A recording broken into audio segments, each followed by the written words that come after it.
चलिए शुरुआत करते हैं एक काफी दिलचस्प आंकड़े से। जुलाई 2025 में भारत की कुल बेरोजगारी दर 5.2% पर आ गई है और ये पिछले साल के 5.6% से कम है। ये जानकारी मिली है पीरियोडिक लेबर फोर्स सर्वे मतलब पीएलएफएस से। सांख्यिकी मंत्रालय ये सर्वे करता है। आज हम इसी पर थोड़ी गहराई से बात करेंगे, समझेंगे कि इस गिरावट के असल मायने क्या हैं और हाँ, ग्रामीण और शहरी इलाकों में क्या चल रहा है और जाहिर है भारतीय अर्थव्यवस्था और निवेशकों के लिए इसका क्या मतलब है। तो कुछ मुख्य बिंदु देख लेते हैं पहले। ओवरऑल रेट 5.2% है, लेकिन इसमें भी देखिए ग्रामीण क्षेत्रों में ये 4.4% है, जो पिछले महीने यानी जून के 4.9% से तो बेहतर है। पर शहरी क्षेत्रों में ये थोड़ी बड़ी है, 7.2% हो गई है, जून में 7.1% थी। ये थोड़ा मतलब कंफ्यूजिंग लगता है ना? बिल्कुल। ये आंकड़े एक कह सकते हैं मिलीजुली तस्वीर पेश करते हैं। देखिए, एक तरफ तो कुल बेरोजगारी का कम होना अच्छी बात है, बहुत अच्छी बात है, लेकिन शहरी बेरोजगारी का थोड़ा सा बढ़ना और ग्रामीण का कम होना ये दिखाता है कि रिकवरी शायद एक जैसी नहीं है हर जगह। हमें इन दोनों ट्रेंड्स को अलग-अलग समझने की जरूरत है। हाँ, और सिर्फ बेरोजगारी दर ही नहीं बदली है, दूसरे आंकड़े भी हैं, जैसे श्रम बल भागीदारी दर, एलएफपीआर जिसे कहते हैं।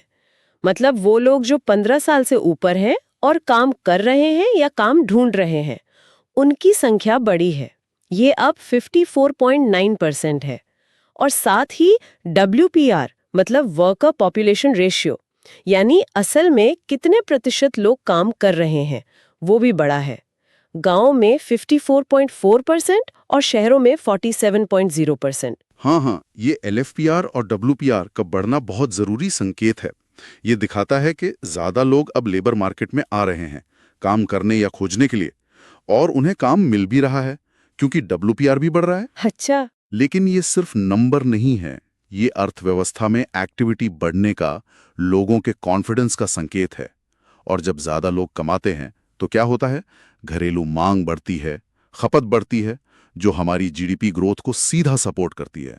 लेकिन वो जो पॉइंट था, ग्रामीण इलाकों में बेरोजगारी कम हुई है 4.4% और शहरी में थोड़ी बढ़ी है 7.2%। इसका क्या मतलब निकालें? क्या गांव की अर्थव्यवस्था ज्यादा रेजिलिएंट है और क्या ये टिकाऊ है? हम जानते हैं कि ग्रामीण रोजगार में सेल्फ एम्प्लॉयमेंट एग्रीकल्चर का बड़ा हिस्सा होता है। देखिए, ये बहुत वैलिड सवाल है। ग्रामीण क्षेत्रों में जो कमी आई है वो एक तरह के लचीलेपन का संकेत तो देती है। हो सकता है सरकारी योजनाओं का असर हो, जैसे इंफ्रास्ट्रक्चर पर खर्च या स्किल डेवलपमेंट प्रोग्राम्स, या फिर हो सकता है कि फसल का मौसम अच्छा रहा हो या नॉन एग्रीकल्चरल रूरल एक्टिविटीज में तेजी आई हो। लेकिन आपकी चिंता सही है। ग्रामीण रोजगार की प्रकृति अक्सर अस्थायी होती है या स्वरोजगार वाली, मौसम पर निर्भर करती है, तो उसकी स्थिरता पर सवाल तो रहता है। दूसरी तरफ शहरी बेरोजगारी का थोड़ा सा बढ़ना ये थोड़ा चिंता का विषय हो सकता है। ये शायद संगठित क्षेत्र में थोड़ी धीमी गति या जॉब्स के नेचर में बदलाव का संकेत हो। मतलब तस्वीर पूरी तरह साफ नहीं है, कुछ पेचीदगियां हैं। लेकिन प्राइवेट सेक्टर का क्या मोड है? क्या कंपनियां हायरिंग को लेकर उत्साहित हैं? हाँ, देखिए, इस मिलीजुली तस्वीर के बावजूद ओवरऑल सेंटिमेंट पॉजिटिव लग रहा है। कई सर्वे रिपोर्ट्स बता रहे हैं कि आने वाले क्वार्टर्स में हायरिंग इंटेंट मजबूत है, खासकर कुछ सेक्टर्स में जैसे IT, energy, financial services, health care. यहाँ अच्छी संभावनाएं दिख रही हैं। अच्छा, तो ये अच्छी खबर है। बिल्कुल। ये दिखाता है कि कंपनियां अर्थव्यवस्था के भविष्य को लेकर आशावादी हैं, वो एक्सपैंड करने की सोच रही हैं। और ये रुझान जरूरी है क्योंकि स्थायी अच्छी क्वालिटी वाली नौकरियां अक्सर यहीं से आती हैं। तो ये घरेलू तस्वीर हुई, मिलीजुली लेकिन उम्मीद जगाने वाली। अब दुनिया भर के निवेशक इसे कैसे देख रहे होंगे?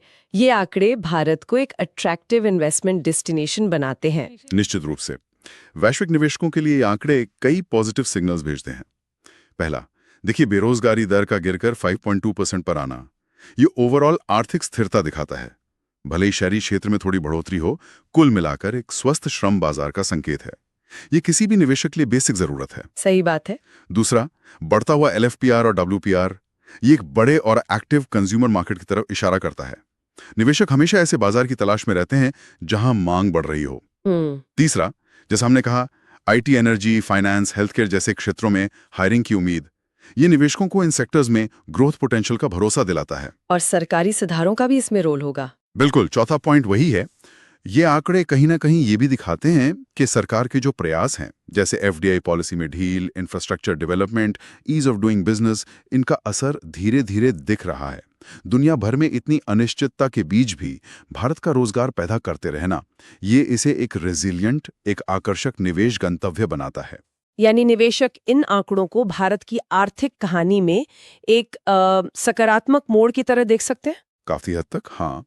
संक्षेप में कहें तो बेरोजगारी में कुल गिरावट, बढ़ती श्रम भागीदारी और कुछ प्रमुख सेक्टर्स में मजबूत हायरिंग आउटलुक, ये सब मिलकर भारत की आर्थिक जीवंतता, पॉलिसी इफेक्टिवनेस और निवेश के लिए इसके आकर्षण का एक मजबूत संकेत भेजते हैं। ये दिखाता है कि अर्थव्यवस्था सही दिशा में बढ़ रही है। हाँ, कुछ चुनौतियां जरूर बाकी हैं। तो कुल मिलाकर पीएलएफएस के ये ताज़ा आंकड़े उम्मीद तो जगाते हैं, खासकर ग्रामीण लचीलापन और बढ़ती भागीदारी दर को देखते हुए।